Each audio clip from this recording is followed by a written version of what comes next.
Bismillahirrahmanirrahim. Assalamualaikum warahmatullahi wabarakatuh. Selamat pagi soli-solihah semuanya. Bagaimana kabarnya hari ini? Alhamdulillah luar biasa, tetap semangat, Allahu Akbar. Oke, semoga kalian tetap semangat dan sehat selalu ya. Sebelum kita mulai belajarnya, jangan lupa berdoa terlebih dahulu. Silahkan kalian berdoa di rumahnya masing-masing. Nah, bagi yang belum sholat duha, silakan sholat duha dulu nanti ya. Kemudian hari ini kita akan membahas mengenai tema 4, kelas 4, muatan pelajaran IPS, yaitu tentang jenis-jenis pekerjaan dan juga kegiatan ekonomi. Ini dia gambarnya ya. Nah, supaya paham nih tentang apa sih isinya, simak terus videonya sampai selesai ya.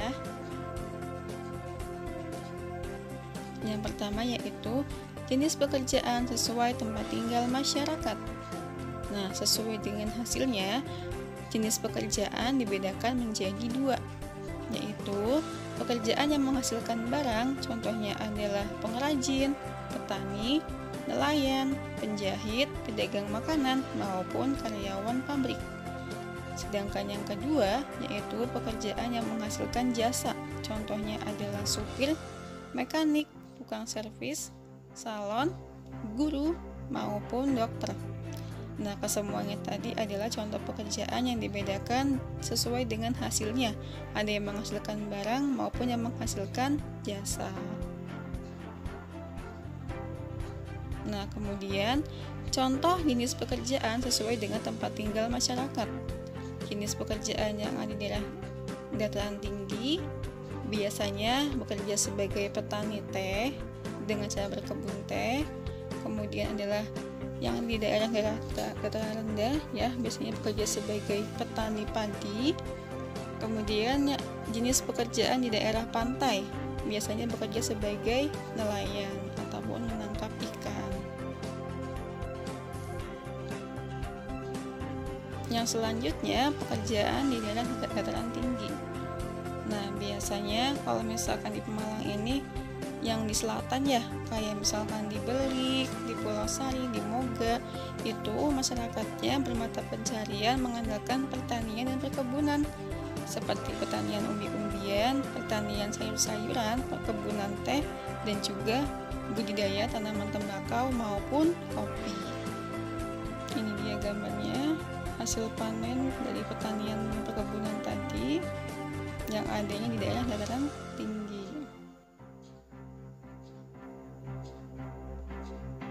Kemudian pekerjaan di daerah dataran rendah. Nah, biasanya di sini juga banyak dimanfaatkan sebagai lahan pertanian dan juga perkebunan.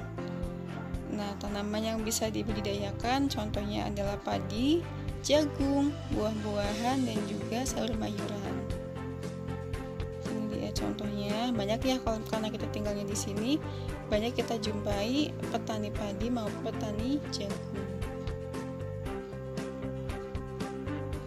Yang selanjutnya, pekerjaan di daerah pantai. Nah, biasanya pantai ini merupakan daerah perbatasan antara lautan dan juga daratan. Pantai juga dimanfaatkan sebagai tempat pariwisata.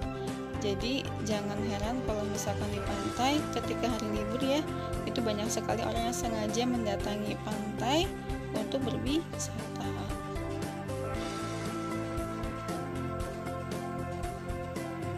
Pantai juga dimanfaatkan oleh nelayan untuk menangkap ikan. Nah, biasanya hasil tangkapannya tadi dijual ke tempat pelelangan ikan atau TPI. Pantai juga dimanfaatkan untuk menanam tanaman kelapa yang hasilnya nanti berupa buah dan daun akan dijual ke pasar.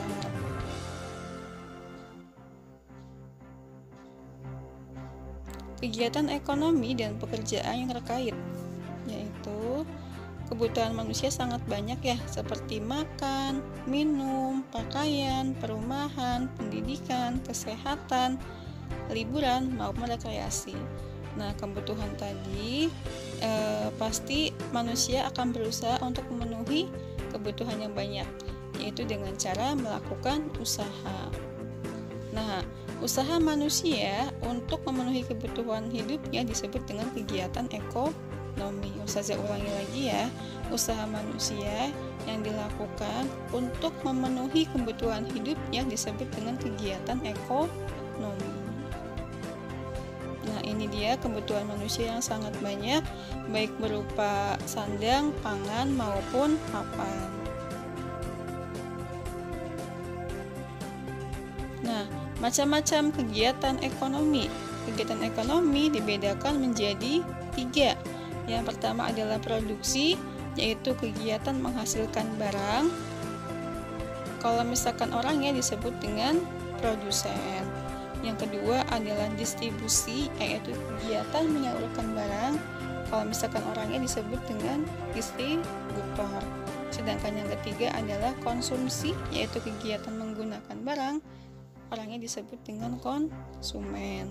Nah, ini ya istilah yang tidak asing kita dengarkan, ada produksi, distribusi, dan juga konsumsi. Sedangkan orangnya disebut dengan produsen, distributor, maupun konsumen. Kegiatan menghasilkan barang disebut dengan produksi, kegiatan menyalurkan barang disebut dengan distribusi, kegiatan menggunakan barang disebut dengan konsumsi.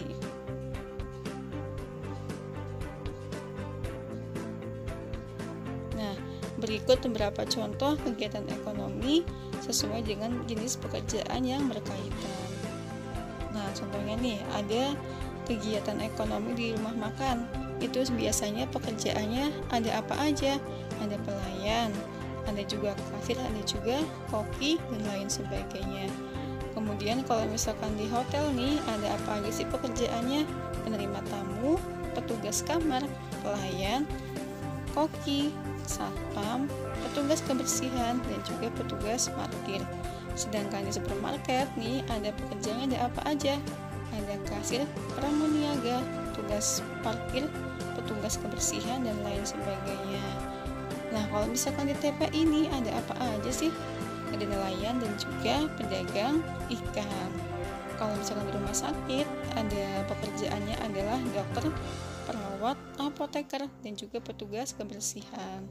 Dan masih banyak lagi kegiatan ekonomi dan juga pekerjaan yang berkaitan. Kegiatan ekonomi di daerah perkotaan pastinya berbeda dengan daerah pedesaan.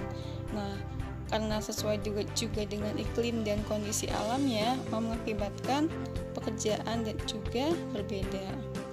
Nah, kita lihat ya, kalau misalkan di perkotaan biasanya banyak perkantoran, adanya mall dan juga pertokoan.